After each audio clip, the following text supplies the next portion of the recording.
Hey guys, what's going on? In today's video, we're going to be taking a look at this, the Maxx Chill Portable Evaporative Cooler. What is it? How does it work? How much does it cost? And more importantly, should you get one? Those are questions we're going to answer on today's video. So taking a look at the package here, we can see it says cool, humidify, quiet, and adjustable for speeds, as well as stay cool and comfortable anywhere. Powerful personal space cooler. Okay, that's all fine and dandy. I do have an issue right down here. It says saves money on your AC. This thing is not going to save you any money on your central AC unit in your home. This thing isn't going to cool a large space or even a small space for that matter. This up here is all it is, a personal space cooler. It's an evaporative cooler to kind of cool you down. So that means you're going to get a good 5 to 6 feet of a good airflow coming at you, which is fine. I just don't like when they put this kind of stuff. On the back of the box, it says quick and easy top fill water tank, LED nightlight control, 4-speed control for low, medium, high, and turbo, multi-directional air vents, dual cooling jets, evaporative cooling cartridge, and runs up to 10 hours per fill. I put air quotes around that. You'll see why here in a little bit. It says it's good for bedrooms, living rooms, offices, kitchens, and bathrooms. So let's take a look at the unit itself, and we'll kind of go over what it does, how it works, and show you all the components. So guys, here is the Maxx Chill up close. Now, I've got some water I'm going to put in it here in just a second, but let me kind of walk you around and show you what we've got. So around the back here, you can see the power cord that it comes with goes right into the back there to power the unit in a wall outlet. On the top here, you have a fan button, goes up to 3 speeds. You have a turbo button, which goes up to the 4th speed, and you have a cool button, which has 2 functions. One is like very cold, one is not so cold, and then you could turn it off to have just kind of like a fan going. Then you have your nightlight button, which changes all these colors, and you'll see here in a second.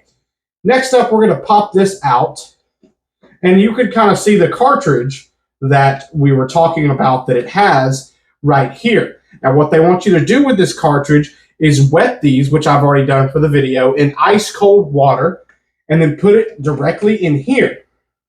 I can get it in. It's a little finicky to put this in. There we go.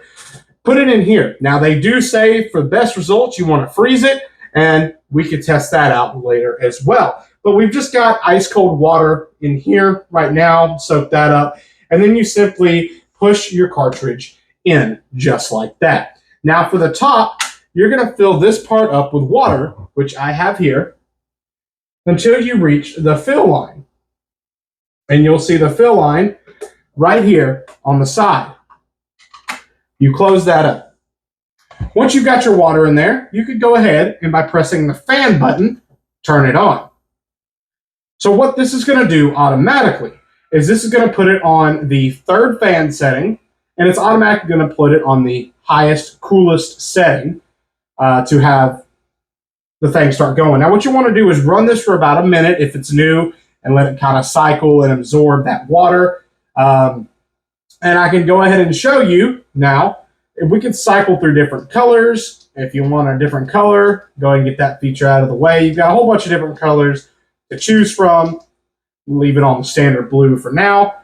Right up here, I can turn off the cooling effect, and almost immediately it goes to more of a fan feel, like it's just kind of pushing the air around. But if I turn the coolness back on, you can immediately start to feel it gets a little bit colder. You also have turbo mode, which is the highest setting. And if you can hear that, I don't know if the mic picks it up, but you could definitely tell this thing is on. It's not quiet in the least, even on the lowest setting. Speaking of lowest, let's go to medium. So the fan gets a little bit slower, but it still produces quite a bit of air.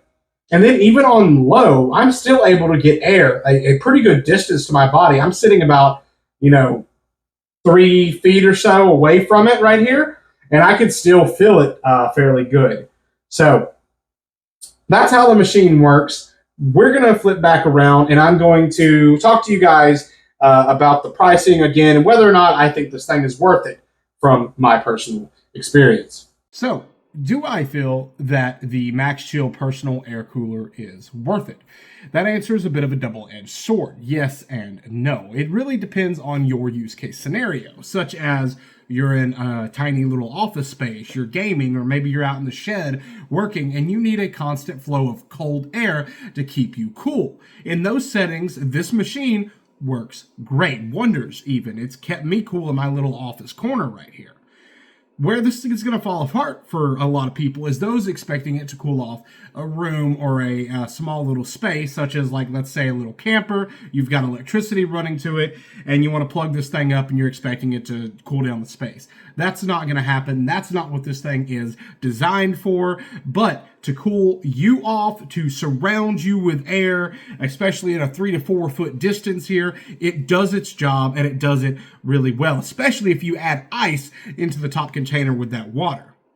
Now, here's the other caveat to this machine is the price point, and we touched on it a little bit. It came in at $39.99 MSRP. I got it for $12.99 at a local bargain store, and for that price or a little under, I can highly recommend it.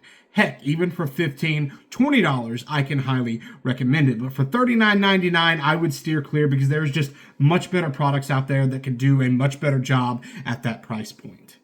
The other thing I want to mention with this is the reason I put air quotes around the run up to 10 hours on the box is because it can definitely run up to 10 hours for sure.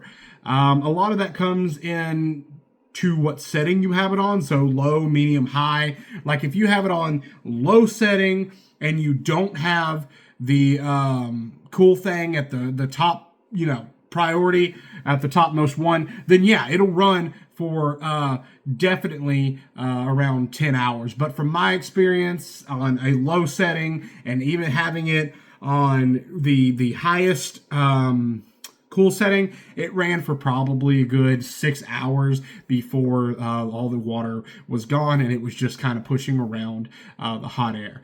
So I would say 10 hours is a little bit of a stretch, but definitely 5-6 hours is a good run time for this machine. Not that you're going to have it on that long.